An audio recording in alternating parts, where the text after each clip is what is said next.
አሰላሙ አለይኩም ወራህመቱላሂ ወበረካቱ። ሰላም ሰላም፣ ውድ የቻናሌ ቤተሰቦች እንዴት ናችሁ? ደህና ናችሁ? እኔ ያለሁ አልሐምዱሊላህ ደህና ነኝ። በድጋሚ ብቅ አልኩላችሁ። ዛሬ ደግሞ እኔ መዳም ቅመሟ አዲስ ነገር ይዤላችሁ ብቅ ብያለሁ። እኛን ስለሚመለከት ሰው ሀገር ላይ ያለንን ሴቶችን ስለሚመለከት እስከ መጨረሻው ብትሰሙት ደስ ይለኛል፣ ይጠቅማችኋልና ማለት ነው። እኛ ብዙ ጊዜ የምንዘናጋበት ነገር አለ። በጣም እንዘናጋለን። አሰሪዎቻችን ጥሩ ናቸው፣ እንደዚህ ናቸው፣ እንደዛ ናቸው እያልን ብዙ ነገር የምንዘናጋበት እንትን አለና ምን ይመስላችኋል ልጆቼ? ልጅቷ እየሰራች እንደዚሁ ሰው ቤት እየሰራች እርጉዝ ሆነች ማለት ነው። ኡይ እንዴት እርጉዝ ሆነች? እሷም አታውቅም፣ ወታ አታውቅም። ልጅቷ ኮንትራት ነው የምትሰራው። ኢጃዛ አትወጣም፣ ምንም አትወጣም። በቃ ኮንትራት ቤት ታውቃላችሁ፣ በ2 አመት ወይ ስትወጣ ወይ ወደ ሀገሯ አስፈቅዲያ ለመመለስ ካልሆነ በስተቀር መውጣት አትችልም አይደለ? ስለዚህ እሷ በማታውቀው ሁኔታ ግን እርግዝና ተፈጥሮባታል። ከዛ ያው እሷም ይገርማታል። ከየት ነው የመጣው? እንዴት ነው የመጣው? አልወጣች እቺ ልጅ፣ የምታውቀው ነገር የላት ምን የላት። ግን የታሰበና በደንብ በአሰሪዎቿ የታሰበ ነገር ይመስለኛል። ምክንያቱም መጨረሻው ላይ ትሰሙታላችሁ ከነሱ የታሰበ መሆኑን ማለት ነው። አንዳንዴ እኔ ለራሱ ፈራለሁ። ስንት ጊዜ ተነስቼ 3-4 ጊዜ ማለት ነው እየረሳሁኝ ተነስቼ ቸክ ማደርግበት ሰዓት አለ። በሩን በቃ ቆልፌያለሁ አልቆለፍኩም የምልበት ሰዓት አለ። የምንዘናጋበትም ብዙ ልጆች አሁን ዝም ብለው ጠጋ አድርገውት በሩን የሚተኙ አሉ። ምንም የማይፈሩ ማለት ነው። ይሄ ይመጣብናል ብለው የማይፈሩ ልጆች አሉ። እና እቺ ልጅ ምን ትሆናለች? ኮንትራት ቤት ነው የምትሰራው። ወጥታ አታውቅም፣ ከማንም ጋር እንደተገናኘች አታውቅም።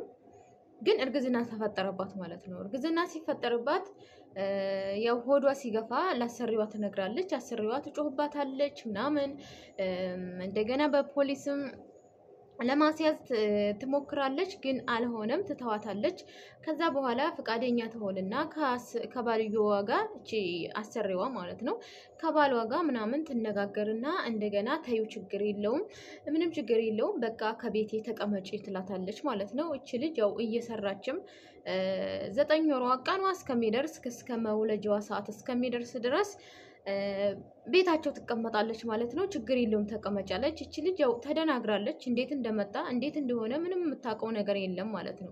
እቺ ልጅ እንግዲህ ሲረገዝ ካላወቀች የሆነ መድኃኒት አድርገውባታል ማለት ነው። በመድኃኒት ነው ሁሉን ነገር ሲፈጽሙ፣ በመድኃኒት ወይ የእንቅልፍ ከኒን ሊሆን ይችላል ወይ የሆነ ነገር ሊሆን ይችላል።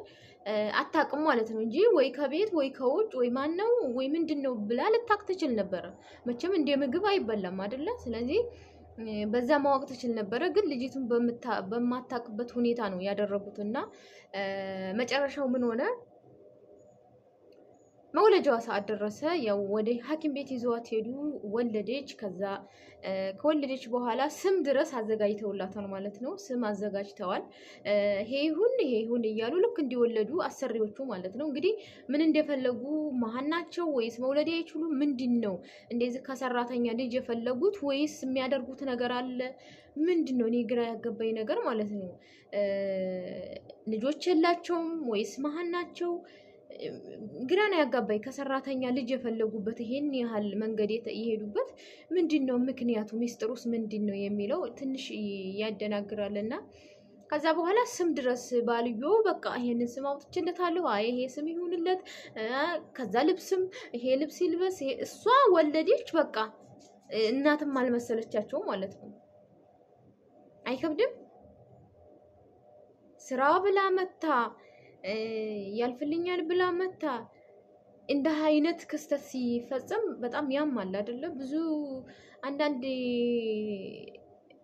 አንዳንድ ልጆች ነን ከእንደዚህ አይነት አላህ የሚጠብቀን እንጂ ብዙ ልጆች ብዙ አደጋ ላይ የሚወርቁ አሉ። አንደኛ በራሳቸውም ችላባይነት ይመስለኛል፣ በራሳቸው ችላባይነት ይመስለኛል።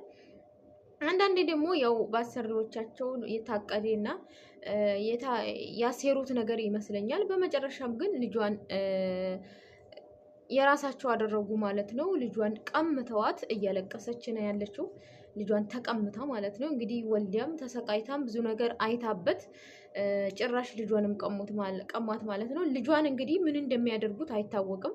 ሊያሳድጉት ነው ወይስ ልጅ የላቸውም እና ነው ወይስ ደግሞ የሚያደርጉት ነገር አለ? እንደዚህ ከሰራተኛ የፈለጉበት ምክንያት ግራ የሚያጋባ ነው አይደል እንዴ? ግራ የሚያጋባ ነገር እኮ ነው። የሰው ልጅ ለመለወጥ መጥቶ ኧረ ከባድ እኮ ነው። ለመለወጥ መጥቶ እንደገና አሰሪዎቻችን እንደገና የሆነ ያሰቡትን ነገር እኛ ላይ ሲፈጽሙ ያሳዝናል።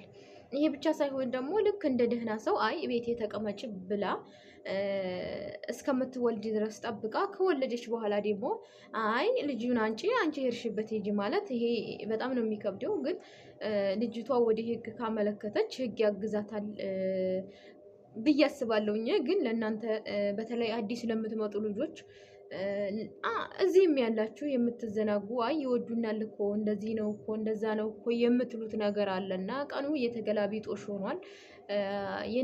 እናት አሁን እንግዲህ እናት የምትቀየርበት